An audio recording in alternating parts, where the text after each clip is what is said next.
Campinas. Boa tarde, agora são 2h07 da tarde e vamos dar início à 11ª reunião da Comissão Especial de Estudos sobre População em Situação de Rua, onde será discutido com a Secretaria de Assistência Social e de Trabalho e Renda os atendimentos e empregabilidade para pessoas em estado de vulnerabilidade social. Com a palavra, o presidente da comissão, Paulo Gaspar. Boa tarde a todos presentes, todos que nos assistem. Eu não recebi a fichinha da Leila, representando o vereador Cecílio Santos, que é o relator da comissão, o Hércules e a Adriane, aqui do lado, Gisela, Matheus, obrigado a todos aí que estão... Se quiser passar aqui para frente, tem bastante lugar aqui, o Bruno chegando. E, desde já, agradecer a presença do secretário Gustavo Tella, da Secretaria Municipal de Trabalho e Renda, também do Rafael Melhado, que é coordenador da Secretaria de Trabalho e Renda, a doutora Clébia, coordenadora geral do Comitê Intersetorial da Política Municipal para a População em Situação de Rua e secretária municipal adjunta da Secretaria de Assistência Social, pessoa com deficiência e direitos humanos, precisava reduzir tudo isso aí, né?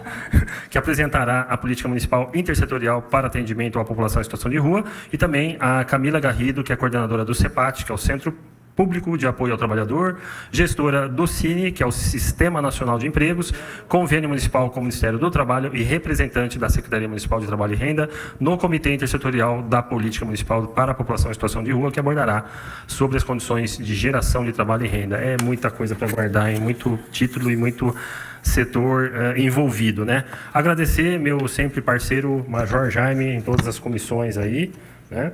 E essa reunião, que é a nossa 11ª, dessa Comissão da População em Situação de Rua, tem o objetivo de estarmos falando sobre esse comitê que foi criado em 2018, é um comitê intersetorial.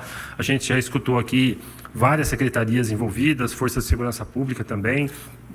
E o desafio é como que esses órgãos envolvidos, essas entidades, trabalham em sinergia. E aí você precisa entender o papel importante desse comitê. Eu estava até conversando aqui com a doutora Clébia agora, fazendo um paralelo aqui com a minha profissão como arquiteto, né? Quando a gente vai numa obra, né, visitar uma obra, a gente tem vários pessoas envolvidas aí, né? Então, desde o engenheiro civil, pedreiro, eletricista, encanador, gesseiro, e aí vai. Tem uma lista de 50 ali. E aí o arquiteto é o cara que coordena, é o cara que fez o projeto, é o cara que cobra a ação de cada um. Se a gente não tiver uma coordenação desse trabalho, a obra simplesmente não sai. Ou vai sair tudo de qualquer jeito, né? Se o pedreiro não for antes do encanador, não tem como o encanador furar a parede para colocar o cano. Então, tem uma sequência lógica, tem um cronograma, tem tudo isso, né? E tem os objetivos, né? Então, qual que é o objetivo que a gente quer alcançar? Qual que é a nossa meta? Qual que é o nosso norte? A gente tem aí uma população de rua que a doutora Clébia já apresentou aqui com a Vandecleia, algo em torno de 1.000 moradores de rua na cidade, mas a percepção que a gente tem é no mínimo o dobro ou o triplo, né? É difícil fazer esse censo de forma... o último censo foi há 2 anos atrás, né? 2021. Esses números aumentam a cada dia, flutuam a cada dia, porque é itinerante, muda, são migratórios, etc. Tem todo esse desafio. E também ninguém tem endereço fixo, então por isso que não tem como você bater o carimbo em cima do número, mas a percepção é de no mínimo de 2 a 3 mil moradores de rua em Campinas, e a tendência é cada vez aumentar mais. E para aqueles que acreditavam que no começo a gente ia encontrar uma solução fácil de curto prazo, infelizmente ela não existe. Isso ficou bem claro quando o Dr. Zulian esteve aqui do Ministério Público, e a primeira coisa que ele falou assim: quem acha que existe solução fácil de curto prazo simplesmente está redondamente enganado, senão não seria um problema mundial. Se fosse uma solução fácil, já teriam encontrado a solução. Então, é uma solução que vem se agravando ao longo dos últimos 20, 30 anos.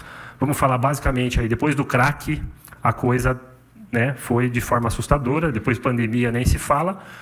E a concentração que está acontecendo dessa população nas grandes cidades, como Campinas, porque hoje nós temos quase 90% da população brasileira morando nos centros urbanos. E antigamente você tinha tudo, a zona rural muito mais habitada. Tivemos uma reforma antimanicomial há 20 anos atrás, que antigamente você escondia o problema debaixo do tapete, né? Jogava todo mundo no manicômio, sumia, matava. Hoje ainda tem gente que defende colocar numa fazenda lá, sumir, tirar os caras do centro da cidade, mudar de lugar. Só que, beleza, vai mudar de lugar, a gente está tirando daqui e botando ali. Resolve um problema aqui, coloca outro para ali. Então, nós vamos ficar empurrando. Eu já dei esse exemplo aqui, a gente vai limpar a casa, fazer a faxina, joga a sujeira para dentro de um quarto, tudo, entulha tudo lá, fecha a porta, a casa está bonitinha, né? Em algum momento a gente vai ter que usar o cômodo, vai abrir a porta, vai jogar para outro cômodo, e assim a gente fica enganando a nós mesmos que a situação está resolvida. Só que não.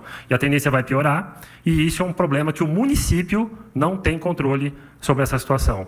O município vai sempre enxugar gelo, ele vai trabalhar na consequência do problema e não na causa. A causa é o governo, é a União, é o governo federal, que tem que ter políticas públicas de inclusão, de diminuição da desigualdade social ao longo das décadas. A gente teve 500 anos de história para virar o que virou, e não é em 5, em 10 anos que nós vamos resolver essa questão.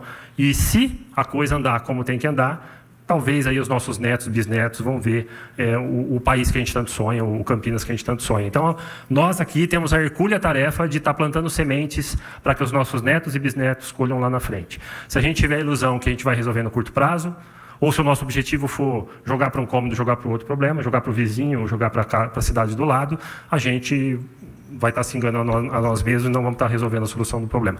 Eu já passo para o meu querido Gustavo Tella fazer um cumprimento. Na sequência, acho que o Major Jaime, né? É isso? E depois eu passo para as meninas aqui e para o Rafael. Por favor, secretário. Paulo Gaspar, vereador Paulo Gaspar, vereador Major Jaime, Clébia Alves, secretária adjunta de Assistência Social, Camila Pereira, nosso coordenador do CEPAT, Rafael Stroile, coordenador da Secretaria de Trabalho e Renda. Demais presentes, boa tarde. É um prazer estar aqui na Câmara para poder presenciar uma reunião desses estudos sobre morador de rua, um tema tão importante e um tema tão preocupante. Eu, como campineiro, eu sempre quero ver uma Campinas cada vez melhor. E a gente sabe o quanto esse é um tema difícil, né? Difícil e que a gente espera que uma hora atinja pelo menos uma parte da solução, né?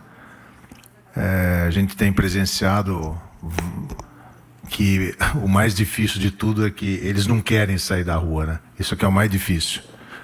Mas, enfim, eu acho que o que importa é a gente tentar trabalhar para tentar pelo menos resolver uma parte disso aí.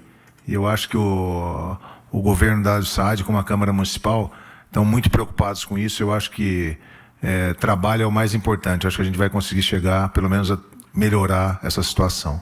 Muito obrigado pelo convite. Estou aqui à disposição de vocês. Obrigado.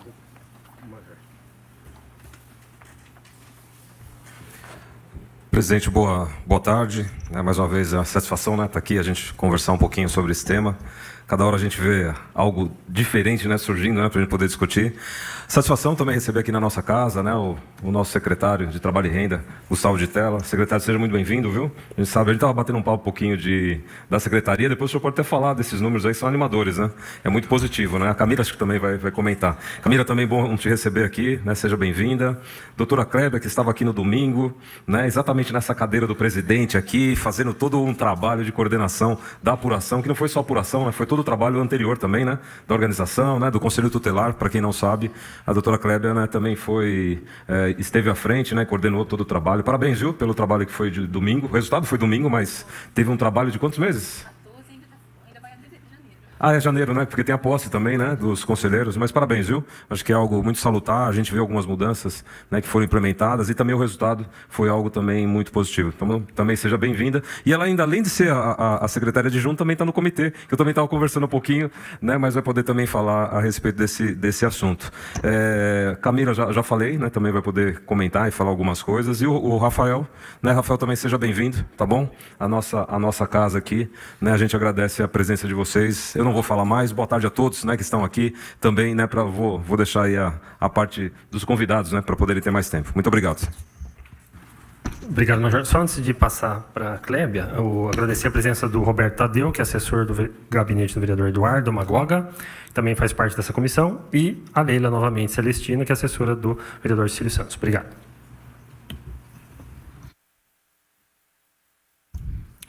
Boa tarde, vereador Paulo Gaspar, vereador Major Jaime, o nosso secretário que trabalha em renda, Gustavo Tella, a Camilinha, nossa, estamos sempre juntas, né? Trabalho sempre muito próximo.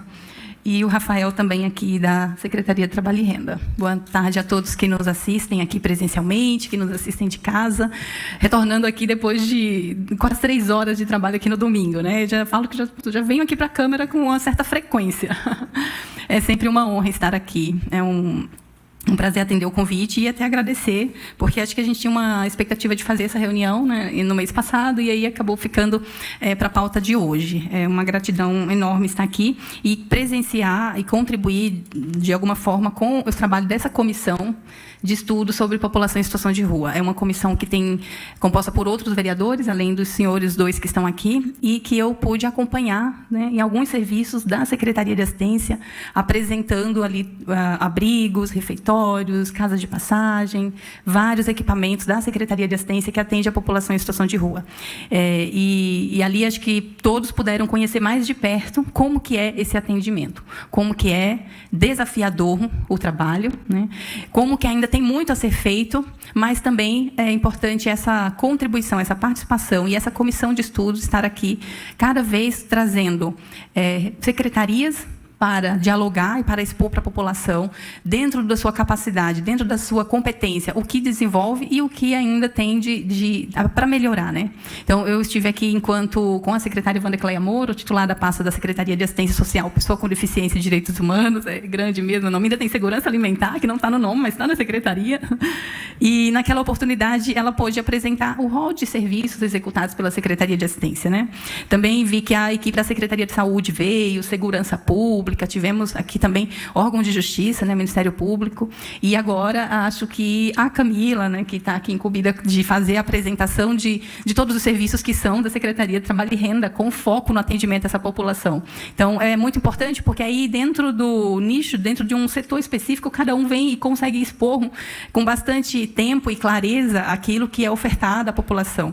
E é claro que é sempre com o objetivo de promover a saída da situação de rua, e não a manutenção daquela pessoa naquela situação.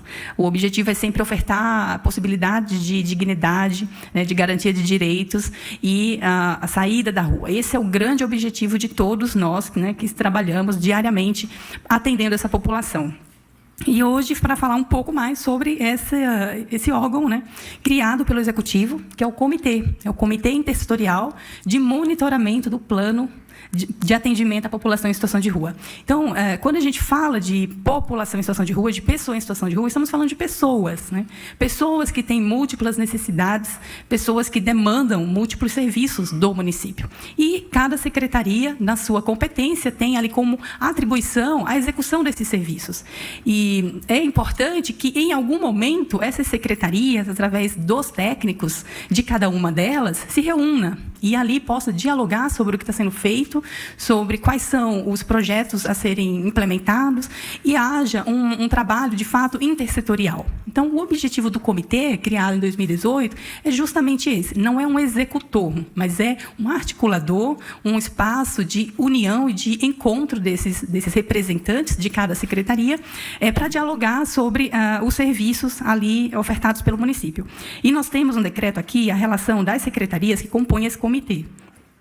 Além da Secretaria de Assistência Social, nós temos a Secretaria de Comunicação, Segurança Pública, Cultura, Educação, Esporte e Lazer, Gabinete do Prefeito, no qual, nesse momento, eu estou representando enquanto coordenação, a Secretaria de Habitação, Relações Institucionais, Saúde, Serviços Públicos, Trabalho e Renda, Transporte, Desenvolvimento, Secretaria do Verde, Meio Ambiente e Desenvolvimento Sustentável, e também a CETEC. E é importante dizer que existe a possibilidade, prevista no decreto... Desculpa, habitação, Coab... Habitação, aqui tem habitação, sim. E é importante dizer que esse comitê ele pode convidar terceiros, conforme for a pauta. Então, se existe alguma questão que envolve outro órgão que possa vir contribuir em uma reunião específica, é possível haver o convite da participação da sociedade civil, de alguém da sociedade civil que possa contribuir na reunião do comitê, a depender do tema. Então, Esse é o grande objetivo, reunir os técnicos de cada secretaria e aí, conforme a execução do serviço pela secretaria, há uma maior ou uma menor participação, porque a saúde é diário atendimento à população em situação de rua, assistência diário, né? Serviços públicos, de certa forma, também diário. Então, conforme trabalho e renda, da mesma forma. Então, conforme a execução, maior volume de serviço executado por aquela secretaria, maior é a assiduidade daquele técnico no comitê, porque tem o tempo todo algum assunto, alguma devolutiva para ser dada ou para ser tratada ali na reunião. Outros também participam, porém não com essa assiduidade, também em razão da ausência, talvez, de algum serviço. Podemos pensar esporte, cultura. Então, assim, tem serviço, tem que pensar nessa população, sim, mas é menos a execução no dia a dia do que é assistência, do que é saúde. Então, isso acho que é bem fácil de compreender. E nós nos reunimos mensalmente, a depender do quórum. Quando há uma participação grande, a gente faz essa reunião, tira encaminhamentos, e esses técnicos eles levam para dentro das suas secretarias aquilo que foi discutido no comitê para avaliar com o seu gestor, secretário da pasta, a viabilidade de execução. Claro que no campo das ideias da reunião, muitas coisas surgem. E aí a gente tem que depois ir com outros integrantes da pasta, identificar a viabilidade de execução ou não daquilo que está sendo proposto. Então, em resumo, assim, bem simples, é isso. O comitê ele tem esse papel de unificar, de fazer um trabalho intersetorial. E surgiu, né, dessa união a questão dos mutirões que a gente tem realizado e que tem sido muito proveitoso, né? Os mutirões de atendimento à população em situação de rua, que é intersetorial, que a gente de lá tirou um cronograma de fazer mensalmente, pelo menos 3 dias no mês, e ali já levar possibilidades de encaminhamentos para as pessoas em situação de rua. Então, se aquela pessoa que está na rua, ela pode procurar a Secretaria de Trabalho e Renda, o CEPAT, para ver se tem uma vaga de emprego, por que não, quando eu estiver atendendo, junto com a equipe de saúde, ali já tem alguém que possa identificar qual é a possibilidade de emprego para aquela pessoa e já ofertar. Então, essa intersetoriedade, essa união é muito importante. Nós tivemos abordagens nesses mutirões de pessoas que queriam voltar a estudar, e a FUMEC estava junto. Então, a FUMEC já conseguiu fazer o encaminhamento. E muitos outros casos assim que a gente percebe, por exemplo, ingresso no Mão Amiga, estão muito interessados de fazer uma qualificação profissional, que é um programa desenvolvido pela Secretaria de Assistência, com oferta de bolsa, na faixa de quase R$1.200, e a possibilidade de formação em qualquer dos 4 cursos, dura 1 ano, então pode formar em técnico, em auxiliar veterinário, em jardinagem, outros cursos que é ofertado, e isso é possível graças a uma parceria entre serviço público, CEPAT, assistência. Então, não tem como a gente atender aquela pessoa em situação de rua pensando só num único eixo. Precisa ter vários eixos, várias secretarias envolvidas, e nem sempre o gestor, em razão de muitas demandas, vai estar ali disponível para essas reuniões. Então, o técnico estando ali já se dá andamento a muitas questões para ter uma agilidade no atendimento, nos encaminhamentos dos processos.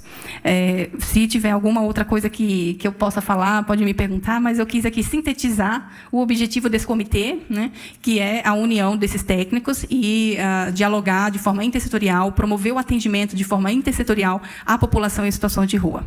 E essas reuniões acontecem mensalmente, via de regra. É isso. Obrigado, doutora Clébia. Antes da Camila apresentar, o Rafael acho que vai falar também, eu tenho uma colocação em relação à habitação, porque a gente teve nas casas de passagem, a gente teve no SAMIM, Centro de Atendimento de Primeira Abordagem ao Migrante, né?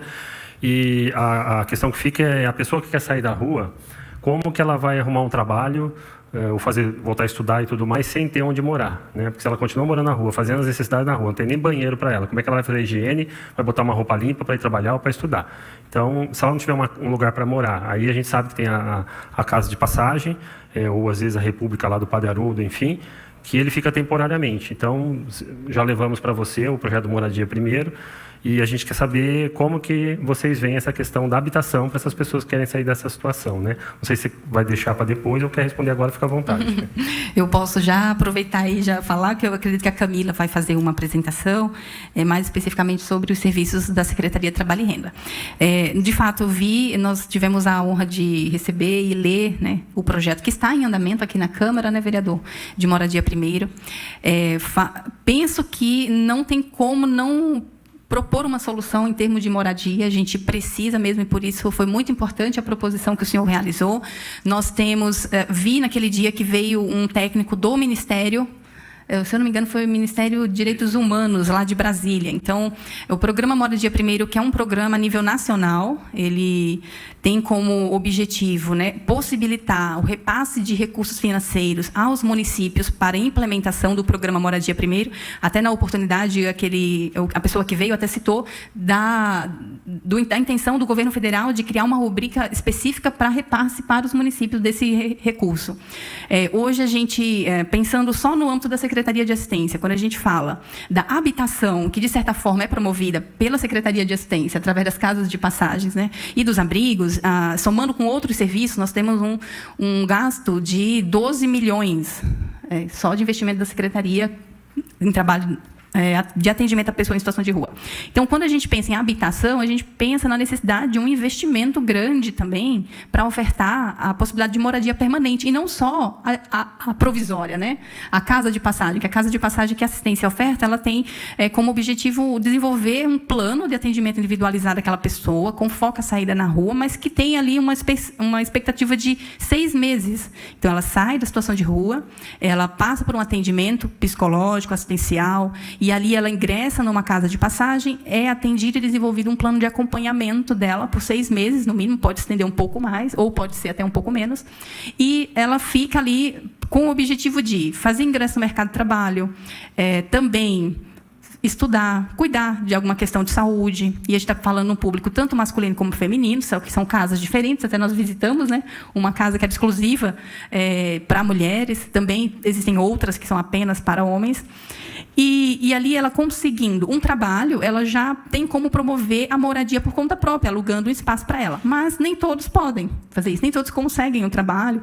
E aí é importante, sim, se pensar políticas públicas de habitação, e ideal é a gente ter a implementação do programa Moradia Primeiro a nível municipal, mas para isso a gente também depende de alguns encaminhamentos e algumas providências a nível federal que viabilize investimentos no orçamento do município também para pensar essa moradia de forma mais permanente, e até pensar num volume de atendimento maior, né, do que se a gente pensa só no orçamento do município, que já é bastante ampliado, de certa forma, pensando quando a gente olha várias secretarias atendendo essa população. Então, só assistência, pelo levantamento que nós fizemos recente, eram 12 milhões de investimento de atendimento a essa população. E nela estava inclusa a questão da moradia, mas com esse recorte de tempo. Então, muito importante, eu acredito que a gente vai ter êxito, principalmente com esse projeto também que o senhor apresentou, e quero parabenizá-lo pela iniciativa.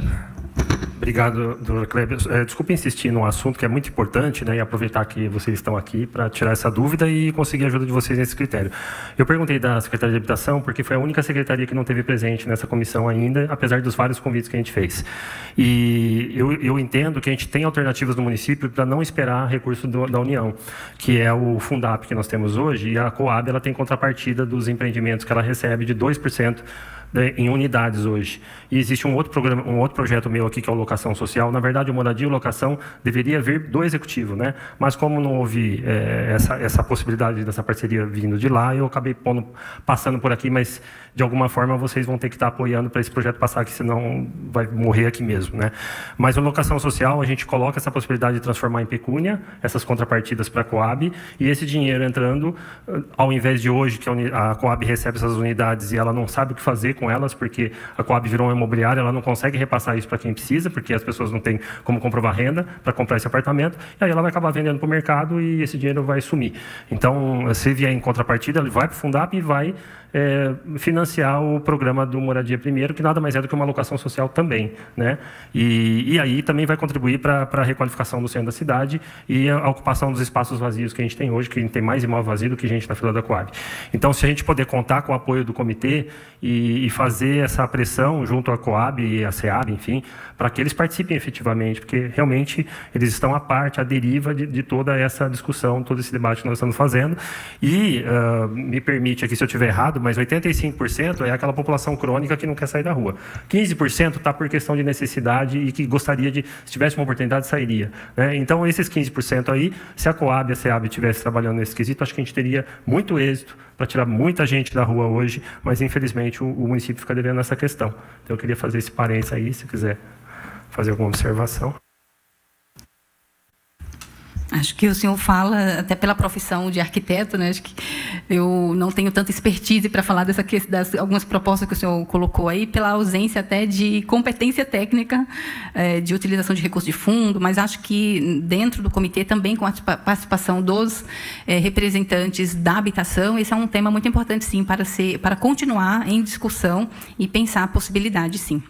Eu quero agradecer por trazer esse assunto e, com certeza, daqui para frente, a gente, enquanto representantes do comitê, com a participação de também representantes da habitação no comitê, a gente pode continuar com a avaliação do PL que está em andamento, do Programa Moradia Primeiro a nível federal.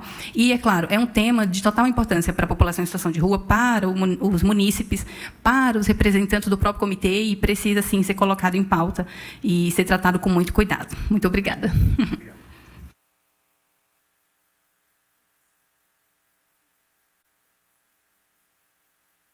A Camila já vai fazer a apresentação. O Rafael vai falar antes ou não? Bom, eu gostaria somente de agradecer esse convite à Secretaria, informar que a Secretaria está toda à disposição, tá? Mas eu fico aqui como apoio da Camila para qualquer assunto ademais, tá bom? Muito obrigado. Obrigado. Camila, quanto tempo de apresentação, mais ou menos? Aqui, tá ligado? Eu falo bastante, viu? Tô brincando. Bom, se por acaso durante a sua apresentação o secretário precisa sair, né? Tá bom. Não, então... a minha apresentação, antes de qualquer coisa, a minha apresentação ela é breve com relação ao que tem ali, mas é mais discorrer mesmo. E aí, assim, enquanto da minha fala, eu também fico à disposição, assim como a Clébia, para a gente ir discutindo, tá? Eu sou professora, né? Sou pedagoga, psicopedagoga e pedagoga empresarial, que me permite estar aqui, né? No trabalho da Secretaria de Trabalho e Renda. Então, eu gosto muito desse debate, né? Coisa de sala de aula mesmo. Então, eu deixo muito à vontade para que a gente vá, então, trabalhando conforme o que eu for discorrendo aqui. Então, boa tarde a todos. É uma honra imensa estar aqui nessa casa. Quero agradecer demais a oportunidade de colocar aqui para todos o trabalho da Secretaria de Trabalho e Renda, não só dentro do comitê, mas para um todo, né? E dizer que também é uma honra para mim representar a Secretaria de Trabalho e Renda num comitê que aborda um tema tão importante. E eu queria agradecer, inclusive, ao secretário Gustavo de Tella por me nomear, né, porque ele é que indica, né, me nomear e a confiança dele em estar ali. E dizer que a Secretaria de Trabalho e Renda, e a Clébia não vai me deixar mentir aqui, esteve presente em 2 anos e pouquinho que eu estou no comitê. Eu estive presente em todas as reuniões que o comitê fez, mensais. Por quê? Porque a Secretaria de Trabalho e Renda entende a importância de estar com outras secretarias ali naquele momento. Então, são reuniões mensais, então não dá para deixar para o outro mês, para a gente discutir e estar a par do que as outras secretarias estão ali discorrendo no momento. Então, eu trouxe aqui alguns números da secretaria, por isso brevemente ali na apresentação, para que conheçam o que a gente tem feito, e aí no momento que eu for colocando aqui, eu vou dizer para vocês como que a gente trabalha de forma intersetorial com as secretarias, né, dentro do comitê. Então, está como relatório ali, né, de atividades da secretaria. Vamos lá. Consegui. Então, para que entendam, os eixos de atuação da Secretaria de Trabalho e Renda são 4. Tá? A gente atua com o Sistema Nacional de Empregos, o SINE, da qual eu sou gestora. O SINE é o que emprega, né, de forma formal, né, os trabalhadores.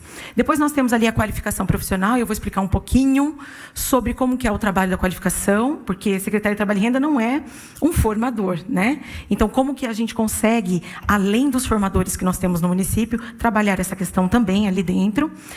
A Casa do Empreendedor, que trabalha com os microempreendedores, e a economia solidária, com feiras de economia solidária e cooperativas.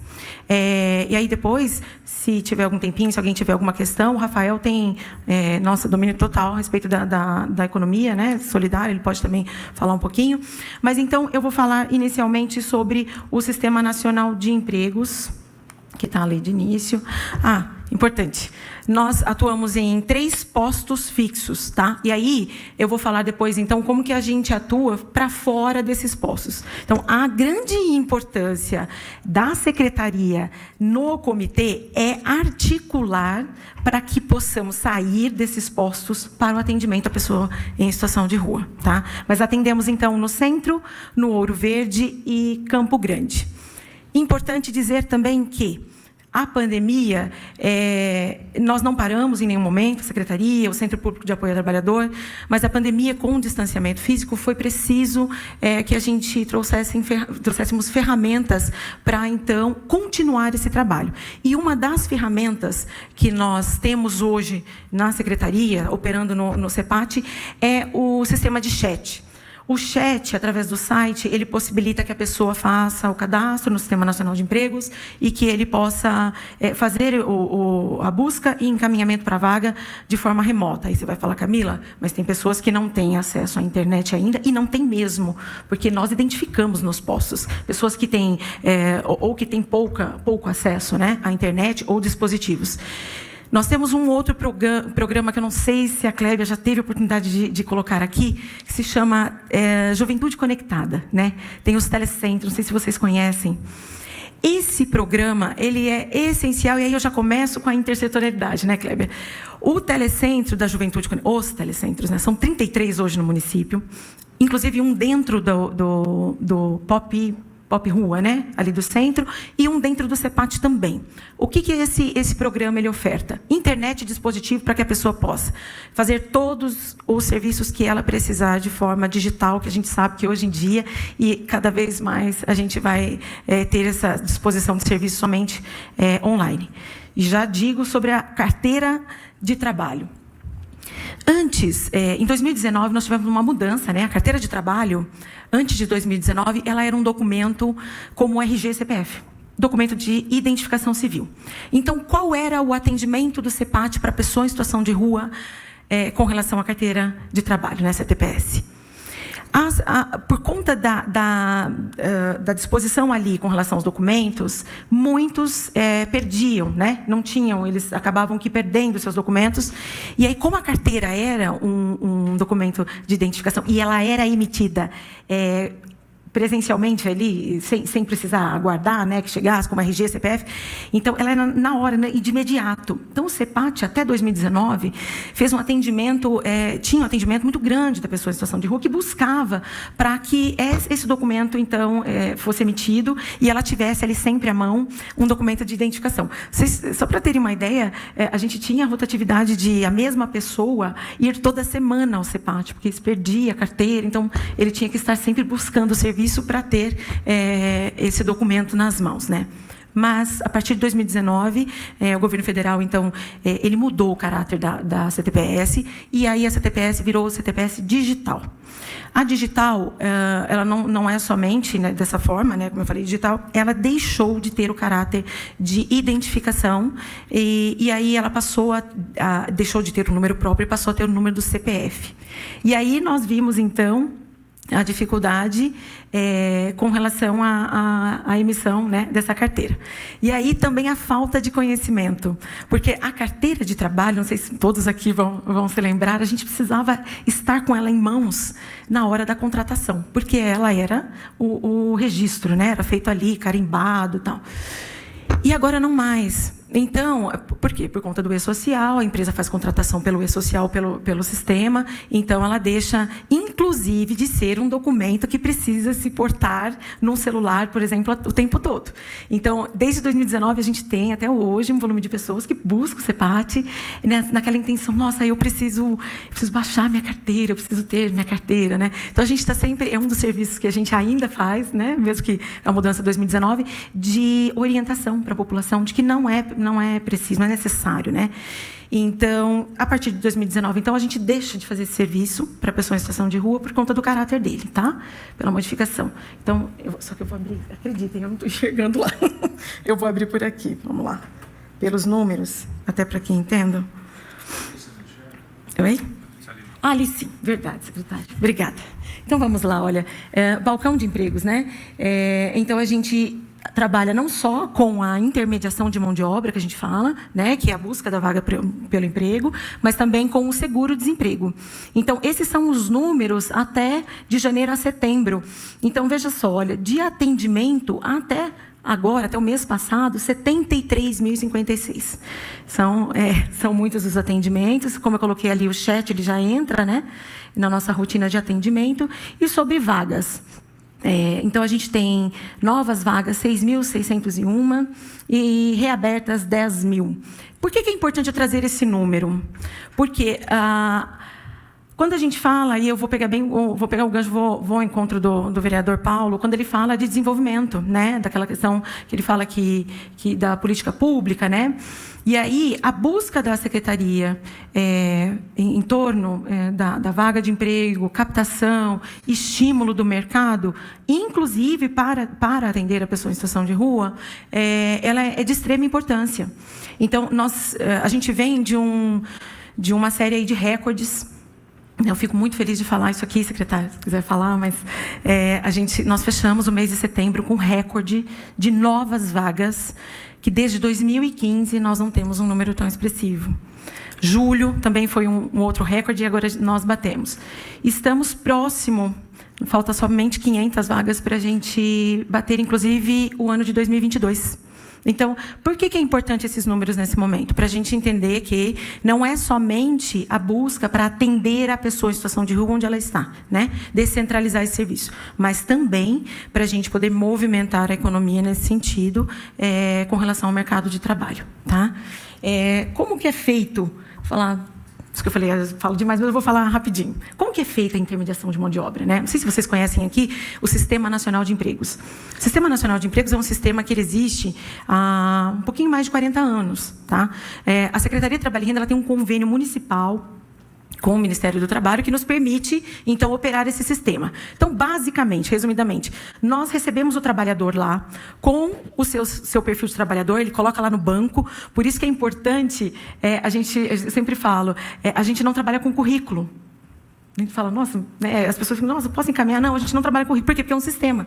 Então, eu preciso ter o trabalhador cadastrado nesse sistema, e eu tenho ali o banco com os requisitos da vaga. Então, como que é feita essa intermediação? Então, o sistema ele faz um cruzamento, e aí, a partir do perfil do trabalhador e do requisito da vaga, a gente encontra compatibilidade, né, entre ambos, e a gente encaminha essa pessoa para seleção e entrevista. É assim que a gente faz com o Sistema Nacional de Empregos, tá?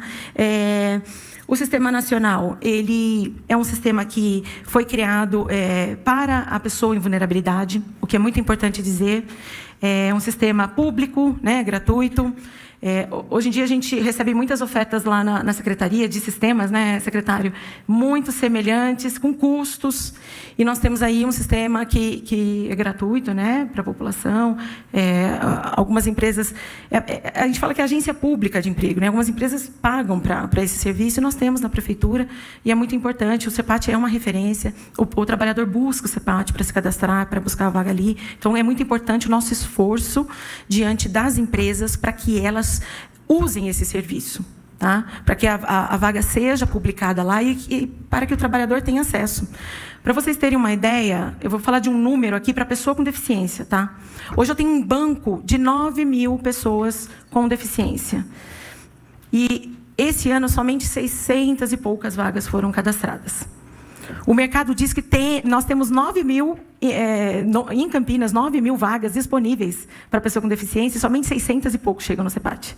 Então, a importância de uma equipe, e nós temos essa equipe que faz a captação. Então, uma equipe que fica ligando e que fica procurando essas empresas para a captação dessas vagas. Então, é muito importante, tá? Qualificação.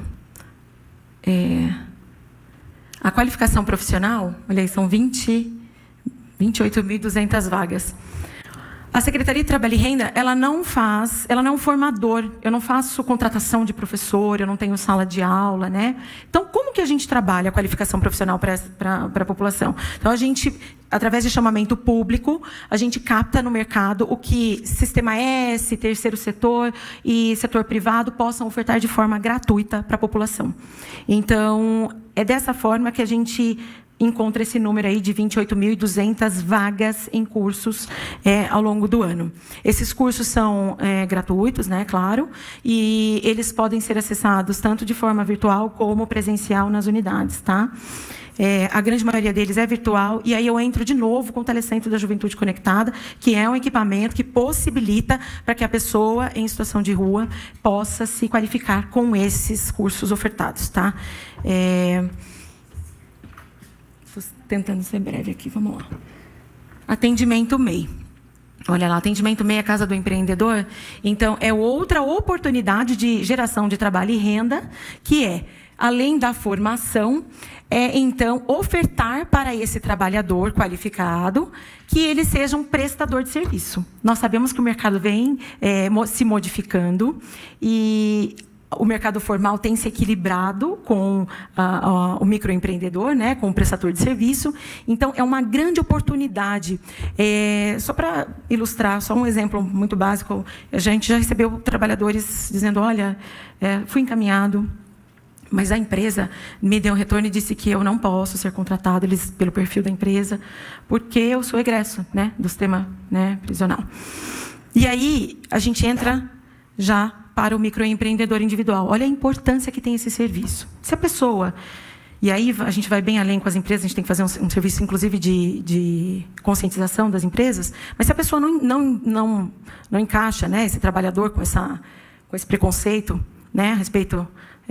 da vida dela, a gente tem a oportunidade de qualificar essa pessoa e aí fazer com que ela se torne um prestador de serviço, né?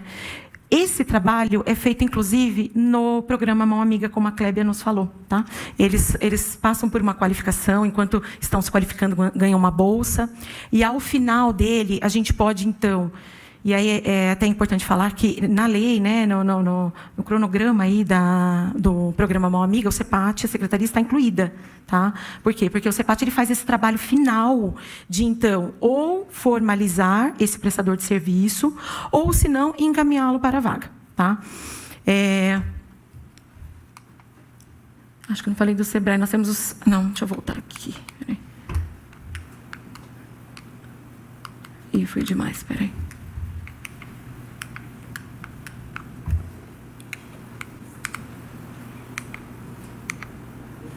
Nós temos atendimento do SEBRAE também para o CEPAT. O SEBRAE ele faz a trilha após a formalização, né, desse trabalhador, desse prestador de serviço. Ele começa com trilhas gratuitas voltadas para o empreendedorismo. Então, o SEBRAE nos dá esse atendimento também, tá?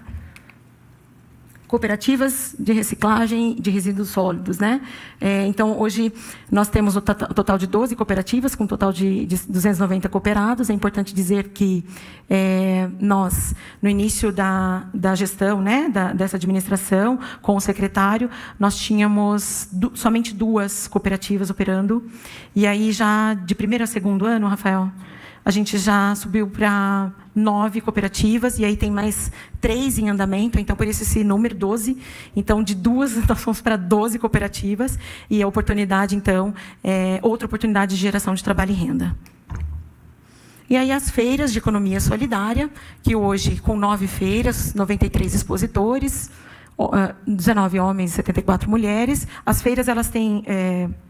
as características próprias, mas a gente auxilia essas feiras com o local, que essas feiras, no local que elas funcionam, né, no solo, pedindo autorização para a CETEC, né, e também auxílio com a barraca e todo e qualquer outro, né. Acho que você quer falar um pouquinho, Rafa?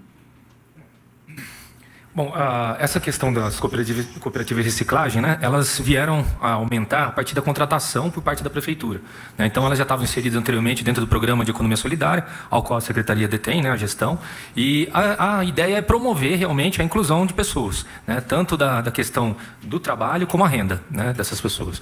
É atendido prioritariamente pessoas em situação de vulnerabilidade, né, tanto dentro do ambiente das cooperativas, também como das feiras de comércio justo e solidário.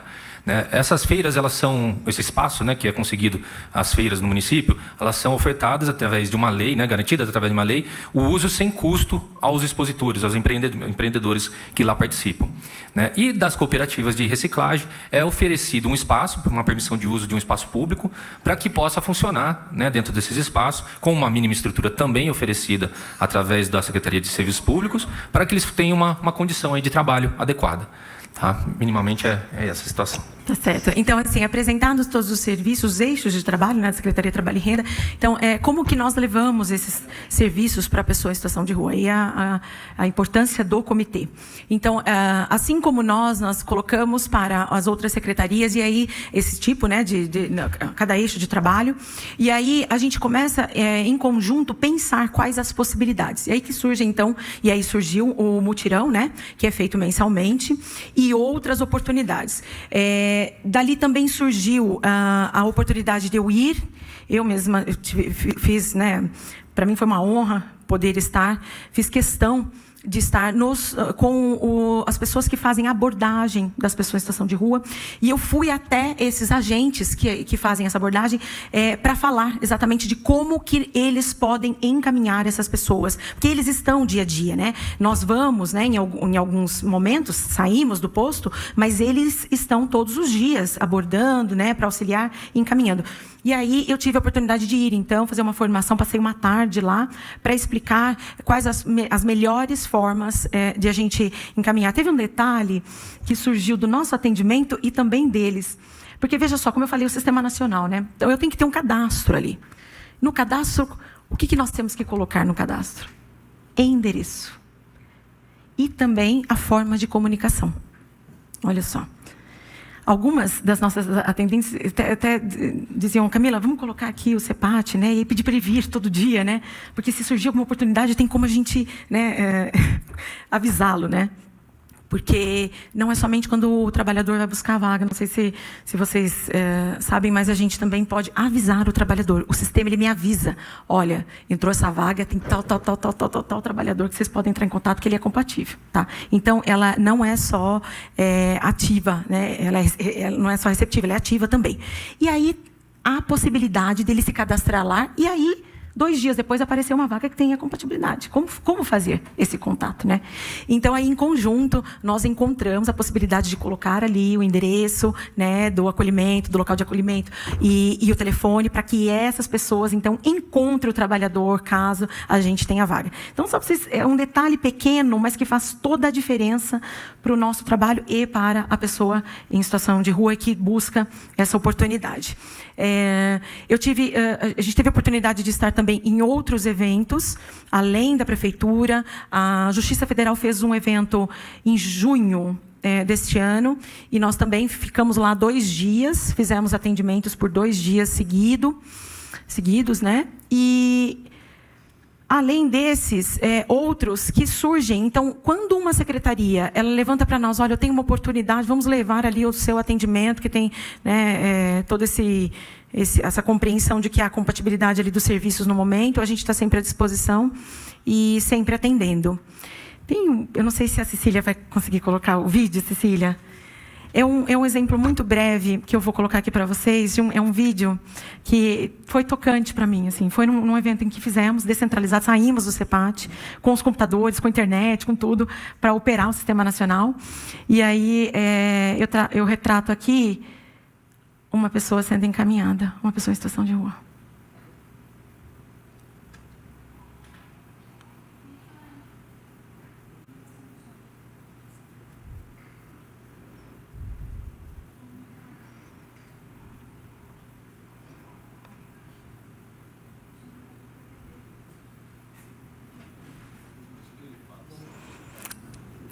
Ele fala, graças a Deus, ele falou assim, é terça-feira, ele está com o papel de encaminhamento. Olha, na terça-feira eu já vou fazer a entrevista. É uma pessoa que está sendo encaminhada no Largo do Rosário, numa das ações descentralizadas da Secretaria.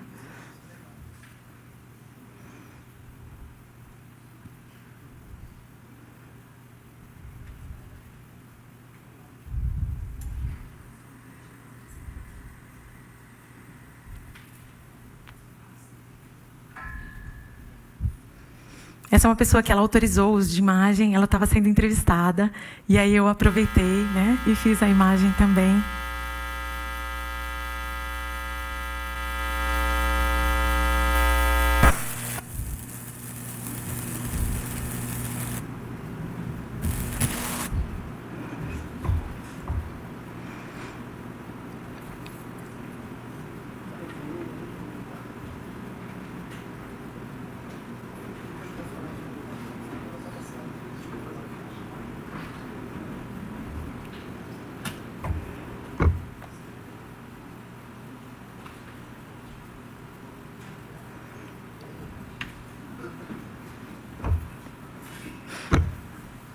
Ô, Cecília, você quer que eu coloque o próximo aqui, do meu celular? Que eu acho que é uma oportunidade também.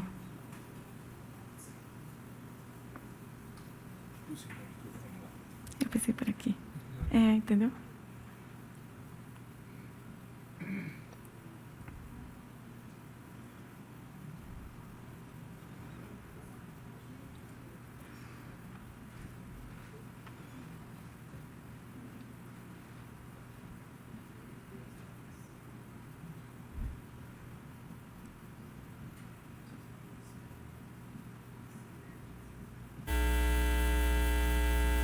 Essa parte, porque eu saí de uma clínica, uma clínica social, eu vou comer da minha vida, eu preciso de um emprego, graças a Deus, esse emprego vai dar certo.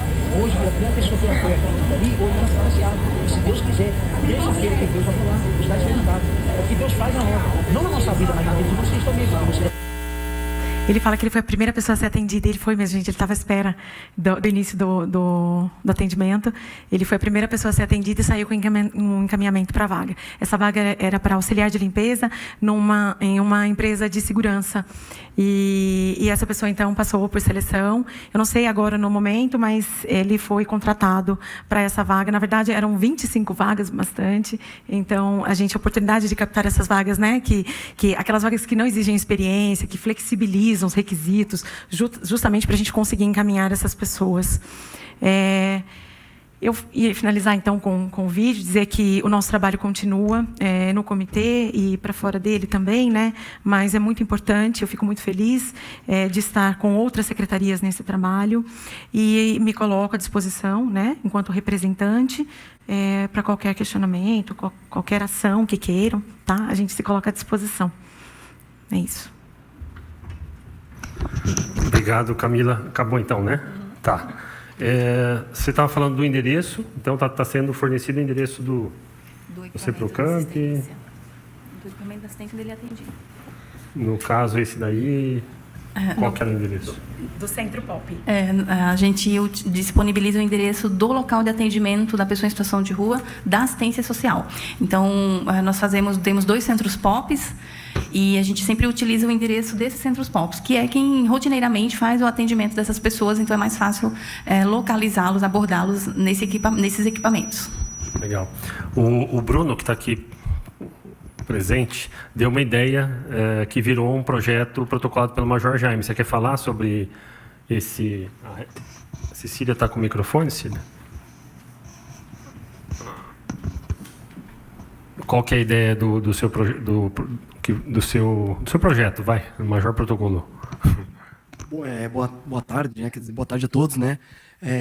Esse é um projeto, né, que o Paulo, o Major Jaime acatou, né? Ou seja, a história do endereço social, para que é de conhecimento de todo mundo que a pessoa normal que já mora em um lugar distante, ela usa o endereço de amigos mais próximos para conseguir vaga de trabalho, para não ter uma rejeição, quem dirá quem mora em situação de rua. Então, por isso que foi sugerido a criação do endereço social, para que esse morador que está tentando sair da situação de rua, ele consiga ter a dignidade de fazer um cadastro no CEPAT ou qualquer outro lugar e ter um endereço para colocar no currículo dele. Senão, não vai adiantar ele ter cursos, ter capacitação, todo o trabalho que a secretária Vandecléia, assim como a Clébia e outros setores fazem de capacitar e empoderar essa pessoa, se ela não tiver endereço ali, de cara ela já é rejeitada. Então, por isso que foi sugerido a criação, através de projeto de lei, do endereço social, para que essa pessoa tenha a dignidade dela não ser discriminada de nenhum outro profissional. Assim como ela consegue ter esse acesso rápido e fácil. Também tem outras medidas também que podem ser adotadas para que essa pessoa consiga avançar e sair dessa situação de rua, né? E no caso, esse endereço social, qual que é? Esse endereço social, creio eu que ele teria que partir de algum lugar da própria secretaria, que aí teria que ser estudado ou pela assistência social ou aqui melhor, ou dessa comissão, né, a ponto dele ter um endereço onde não pudesse expor essa pessoa, né, exemplo de que ela vinha a ser discriminada futuramente, das empresas, né, ou seja, ficar aquele endereço jargão onde a pessoa, quem olha o currículo na área de RH, fala, isso aqui eu não vou pegar aqui morador de rua. Então, ou seja, teria que ser um endereço em senso comum, ou que seja uma unidade onde ele está sendo atendida, ou onde ele esteja morando, ou algum lugar que não vão ser sempre o mesmo endereço, que fossem as instituições que ela está abrigada. E isso geraria uma descentralização desse endereço. Para ficar aquele jargão de não tem onde colocar, coloca o endereço da prefeitura. Não. Então teria que ser então, como é feito hoje, atende a sua ideia, então. Isso que eu ia falar. Acho que é muito boa a iniciativa, parabéns. Acho que a gente está aqui para facilitar mesmo, né? A gente tem que pensar possibilidades que seja para facilitar a vida da pessoa que quer sair da rua, que quer conseguir um emprego. Nós temos, de fato, utilização do endereço do local de atendimento hoje e naqueles casos onde já o abrigamento, aí utiliza-se o endereço da instituição onde ele está abrigado. Alguém mais quer fazer alguma pergunta? Inclusive o contato do local. Porque é importante também que a gente, enquanto equipamento que está ali, exato, a gente entre em contato com eles para que eles possam, então, identificar e aí orientar o trabalhador, a pessoa. Mas muito bom mesmo, olha, que a ideia, né? E surgiu do nosso atendimento e da assistência social também, né? Em conjunto. E aí, juntos, como a gente tem essa oportunidade de sentarmos, né? E discutirmos todas essas travas que às vezes a gente tem aí, né? Alguns problemas aí de acesso. Então, a gente, em comum, a gente, então, pensou exatamente sobre isso. E aí, a gente colocou, assim, como um protocolo nosso. Alguém mais quer fazer alguma pergunta? Beto?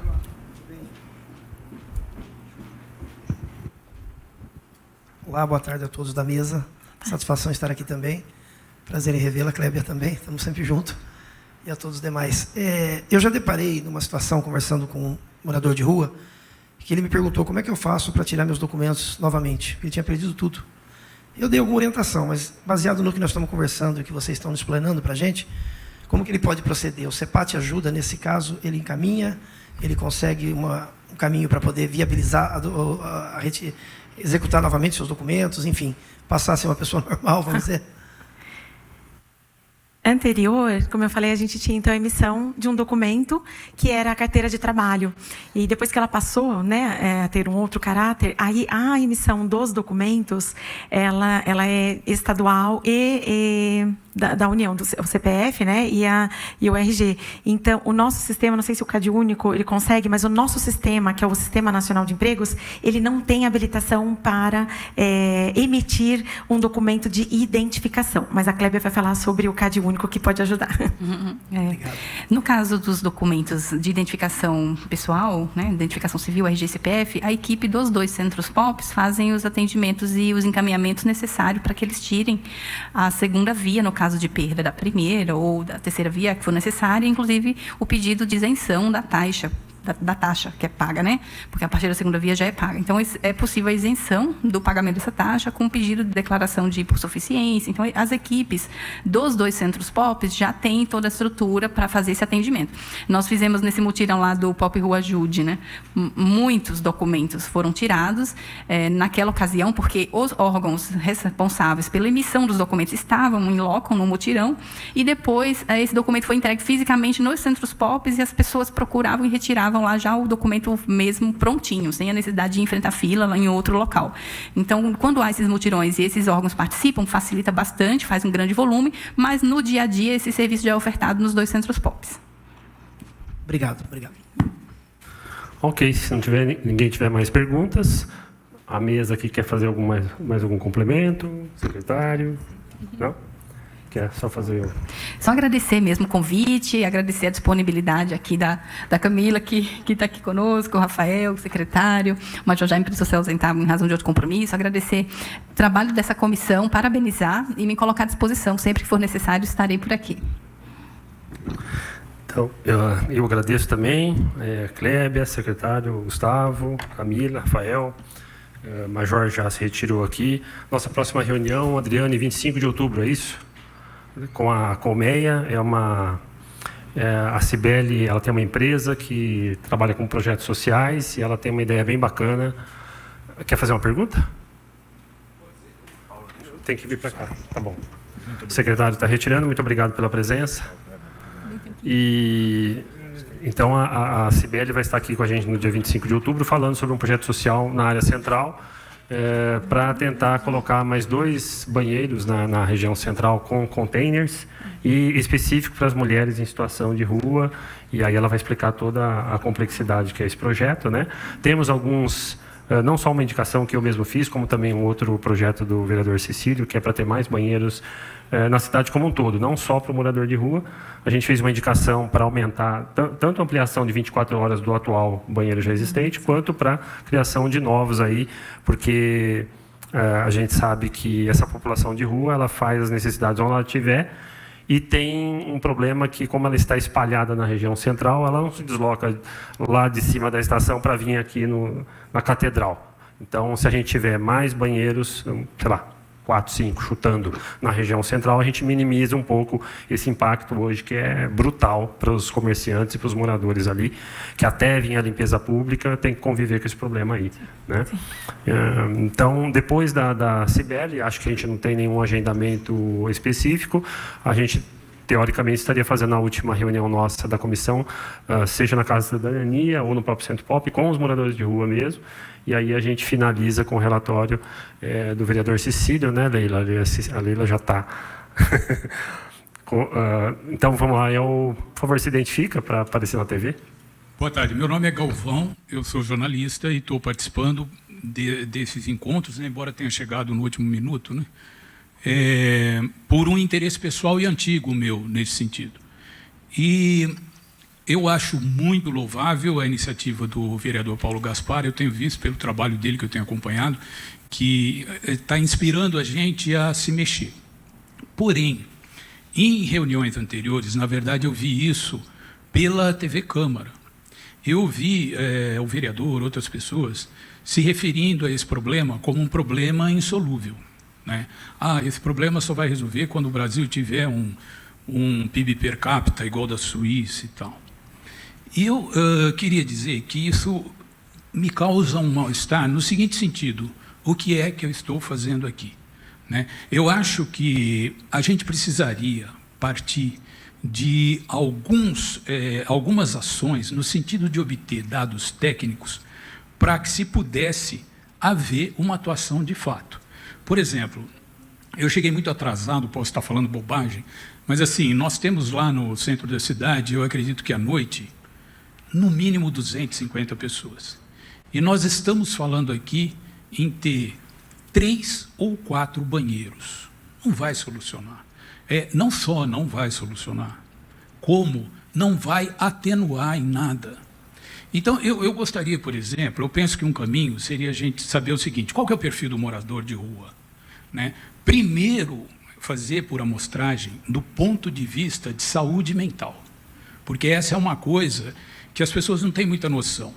Pega esse sujeito, dá um banho nele, uma roupa, boa alimentação, e ele arruma um emprego e está resolvido. Não. 8% da população brasileira que está procurando emprego não está achando, né? Então, existem coisas muito mais complexas que eu acho que a gente precisaria avançar para essas coisas e ter respostas para que soluções desse tipo que a gente está propondo, põe mais banheiro aqui, faz uma coisa ali, elas estejam ou enquadradas numa lógica técnica, ou então a gente não perca tempo com isso. Que nem outro dia aqui estavam falando de cobertor, e eu até tenho o cuidado de fotografar isso, né? Vem a campanha do agasalho, doe cobertor, doe agasalho, tudo. Aí começou a esquentar o tempo, você vê tudo pelo chão, pela rua e tal. Culpa dessas pessoas? Não. Eu acho que culpa não é uma questão a ser colocada aqui. Eu acho que a questão é responsabilidade. Quais pessoas podem ser responsáveis por isso ou não? Talvez, se a gente fizesse vários acampamentos, como acampamento de refugiado, né, para recolher essas pessoas, a gente tivesse uma economia enorme, porque daí elas vão ter um lugar para fazer as necessidades, vão ter um lugar para comer, vão ter um lugar para ser atendidas, ou vão ter um lugar para ficar jogadas lá, para ficarem na situação que escolherem. E a gente traria um benefício enorme para a cidade. Agora, eu estou falando sem ter condições de fazer contas e saber o que isso representa.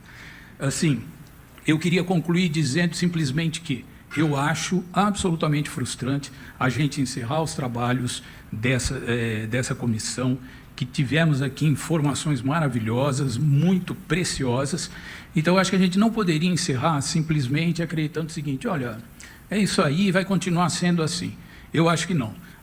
Até porque o Brasil é um país suficientemente rico para arrumar uma solução para isso. Muito obrigado, até a próxima. Obrigado, Galvão. Se eu falar bobagem, você pode me intervir aqui. Mas a sua ideia de fazer um acampamento ou algo do tipo, muitos dizem que tem a ver com aquela visão higienista, que você coloca umas pessoas lá longe e concentra elas lá e resolve o problema. Pode ser que não, a intenção não é essa. Eu sei que a intenção sua não tem nada a ver com isso, né? Mas é a imagem que passa. E qualquer ideia nesse sentido de tirar as pessoas do centro e colocar em algum lugar, só seria possível se elas quisessem fazer isso, e elas não querem. E a Constituição brasileira existe desde 1985 para permitir o livre-arbítrio de cada um ficar onde bem entender. Aí é uma discussão complexa. Não, eu também tenho o direito de ter o cara na minha porta aqui fazendo necessidade na minha cara. E aí a gente vai entrar numa discussão que não tem fim. O fato é que existe o Ministério Público, existe a Justiça, existe todos os órgãos de justiça que jamais vão permitir qualquer atividade nesse sentido. Então, o prefeito Dário tentou fazer uma organização de distribuição de alimentos. Ele quase que foi para o Comitê Internacional, não sei o que, acusado como genocida. Você entender a complexidade que é. E o problema de Campinas é um problema mundial. Você vai na Austrália, você vai nos Estados Unidos, você vai em qualquer lugar, você vai ver esse mesmo problema nosso. Por quê? Porque nas democracias mundiais, em todos os países, se respeita o direito do cidadão ficar onde ele bem entender. Se ele não estiver cometendo crime, se ele não estiver assediando as pessoas, ele tem o direito de permanecer ali. Então, esse é o grande passe nosso, né? Eu sei que tem vereadores na casa que defendem fazer uma fazenda, botar todo mundo lá, não sei o quê. Isso já a vida inteira a gente teve isso. E teve a reforma antimanicomial em 2001, se não me engano, que acabou com essas internações compulsórias e colocava todo mundo num lugar lá e... né, no sentido de querer ajudar a pessoa, mas nada mais é do que uma internação. E o próprio Ministério Público teve aqui presente, o doutor Juliano, falou assim: descartem essa possibilidade, porque não existe uma internação coletiva, né? Você não chega lá, vê 50 pessoas, pega o camburão, o caminhão, bota todo mundo dentro e leva embora. Não existe. Existe a possibilidade, sim, de você individualmente, aquela pessoa tem problema mental, aquela pessoa está oferecendo risco à população que está em volta, é uma pessoa que tem surto. Outro dia teve um lá que deu uma facada de uma senhora. Então, são casos esporádicos. Esse aí você vai lá e interna. A Constituição já permite, a legislação já permite isso, um juiz autoriza e vai lá e interna a pessoa compulsoriamente. Mas a grande maioria desses casos que nós temos hoje, e até os crônicos que não querem sair da situação de rua, eles estão protegidos pela lei e eles só vão ser internados pela vontade própria. E também existe a questão de que a internação voluntária também não resolve o problema. A gente tem vários casos até que a pessoa querendo ser internada, ela vai 10, 15, 20 vezes e ela sai da internação e volta para a rua e volta. Se ela querendo já é tão difícil, você imagina a compulsória que não dá resultado e a legislação já não permite mais. Então, nós temos uma discussão, um problema muito complexo. E como a gente já disse aqui em N vezes, o município tem todos os meios e canais e instrumentos para atender aqueles que realmente querem sair. Aqueles que não querem sair, infelizmente, a gente não tem uma legislação que fala, pega essas pessoas aqui e vão para lá. Então, a sua ideia é boa no sentido de que se essas pessoas quisessem fazer, a gente quer isso, a gente quer um acampamento, a gente quer um negócio, vamos fazer para amanhã. Mas elas não querem. Então, esse é o grande impasse que nós temos. Mas eu digo que a gente não deve se dar... Eu não tenho esse sentimento, pelo menos, de estou desiludido, perdemos nosso tempo. Não. O trabalho da comissão foi entender o que está sendo feito pela administração e a gente fica feliz de saber que tem tantas pessoas empenhadas e dedicadas a fazer. É ineficiente no sentido de mudar a situação, porque o problema não é no município, é um problema estrutural, histórico, de 500 anos, e que nenhum governo federal nunca quis atacar a questão da pobreza e da desigualdade. E essas pessoas estão na rua porque em casa tem uma família desestruturada e por N problemas familiares elas vão para a rua, e aí quando ela fica na situação de rua ela não sai mais. Isso é a experiência mundial que diz. E aí essas pessoas são casos perdidos? A gente conta, é 1 em 1000 que consegue sair. Infelizmente são os dados. Agora, vamos ficar desanimados? Não, a gente vai lutar todos os dias para manter essas pessoas sãs, dar o mínimo de condição de dignidade e para essas pessoas, porque se a gente não fizer isso, a coisa descamba de vez, né? A gente está vendo a Cracolândia lá em São Paulo, 50 mil moradores de rua, e a coisa vai tomando uma proporção absurda. Então a gente tenta primeiro remediar o problema para não piorar. para resolver, não existe solução no curto prazo. Vai ser décadas e décadas e décadas trabalhando com políticas federais, estaduais efetivas. O município não tem recurso e não tem política para atuar. A gente não pode mudar a Constituição brasileira, o vereador não vota aqui para mudar a Constituição, para internar compulsoriamente, para criar esses locais coletivos, para jogar todo mundo lá. Não tem que mudar a Constituição. E aí é o grande desafio que a gente tem. Então, eu vejo que, pelo menos eu, na minha visão, fizemos o trabalho da comissão para entender como funciona todos os mecanismos que o município tem à disposição. Fizemos um diagnóstico do que tem de bom e o que tem de ruim. Tem muita coisa ruim que a gente não consegue mudar. Entender as nossas limitações enquanto poder municipal e lutar para a gente mudar essas políticas que desestruturam a sociedade. Porque esses moradores de rua nada mais é do que o espelho da nossa sociedade. Foi a sociedade que a gente construiu ao longo de 500 anos de história e que, se a gente continuar fazendo o que a gente sempre fez, os problemas só vão agravando. Então, para a gente mudar a situação, a gente tem que mudar a forma como a nossa sociedade enxerga, tanto a nível de preconceito, de inclusão dessas pessoas, como de políticas efetivas para a gente mudar essa situação. É uma situação socioeconômica, histórica, e que, se a gente não fizer nada, que nós todos que participamos ativamente dessa comissão, e muitos outros que trabalham nisso há muitos anos, para a gente ser sementes de políticas públicas que realmente vão mudar essa situação. Infelizmente, no curto prazo não tem, mas a gente tem que pensar que a gente está fazendo um trabalho hoje para amanhã as futuras gerações colherem. E é uma situação mundial, então, se isso serve de consolo para nós, a maior potência do mundo passa por... Está em situação muito pior que a nossa. Você vê a situação lá, drogas muito mais potentes do que o crack, que é o grande vilão nosso hoje, está vindo coisa pior por aí, né? Então, a gente está vendo o que está acontecendo lá daqui 5 anos aí, está acontecendo aqui também, né? Tal da droga zumbi lá tal. Então, entendo completamente seu lado, sou solidário pela tua visão, mas eu enxergo com otimismo que a gente está fazendo o melhor que a gente pode. E se a gente não conhecer o passado nem o presente, a gente não consegue colocar ideias para o futuro. Então, essa comissão, pelo menos, já detectou, a gente comentou aqui até hoje, que a área de habitação está muito a desejar ao município. Então, nesse quesito, eu pessoalmente acredito que a gente não precisa esperar a União. Lógico que quando vier a ajuda financeira da União vai melhorar bastante. Mas tem coisas que a gente já pode estar fazendo agora e não está fazendo. Mas em relação à saúde, à assistência, ao trabalho e renda, eu acho que a gente está bem atendido no município. Claro que se a gente aumentar efetivo e orçamento, vai melhorar ainda mais. Pessoalmente, como presidente dessa comissão, acredito que o município está bem atendido em relação a instrumentos para remediar o problema, não para atacar a causa do problema, né? Pessoal, muito obrigado. Até a próxima, então, dia 25 de outubro, né? E a gente vai reforçar aí através das redes a data e o horário certinho. Obrigado mais uma vez, Clébia, Camila e todos os presentes, e todos que nos assistiram e os assessores dos vereadores aqui presentes. Obrigado.